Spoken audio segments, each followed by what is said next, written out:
In today's video, we're going to show you how to fix a Skyworth TV with no signal. If you're seeing a black screen or no image at all, don't worry, we've got you covered. So let's get started.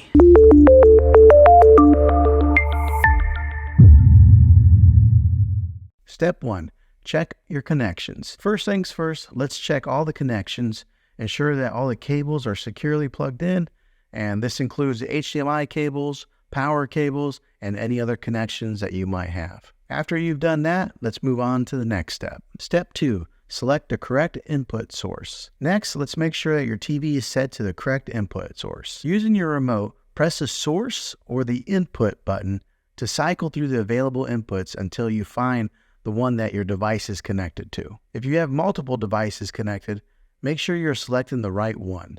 For example, if your cable box is connected to HDMI 1, ensure that your TV is set to HDMI 1. If that doesn't work, let's move on to step 3. Step 3, power cycle your devices. If the issue persists, try power cycling your devices. Turn off your TV and your external device, then unplug them from the power source. Wait for about 30 seconds before plugging them back in and turning them on. This can often resolve any temporary issues causing the no signal issue. If that doesn't work, let's go ahead and move on to the next step. Step 4, check for software updates. Another possible solution is to check for software updates.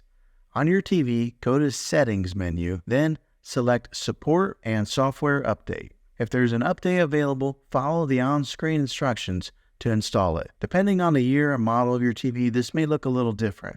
So check your Settings tab for firmware or anything that says software updates. Updating your TV software can fix bugs and improve performance, which might resolve the signal issue. If that doesn't work, let's go ahead and move on to the next step. Step 5, inspect the external device. If none of these steps work, the issue might be your external device, such as your cable box or your gaming console or anything that you have plugged in. Try connecting a different device to the same HDMI port to see if that works. If it does, the problem is likely your original device. You can also try connecting your external device to a different TV to see if the display signal is there. That would help to identify which device is having an issue. And there you have it. By following these steps, you should be able to navigate the no signal issue on your TV. If you're still having trouble, it might be a good idea to contact the TV's support. Well, thanks for watching, guys. If you found this video helpful, go ahead and give it a thumbs up.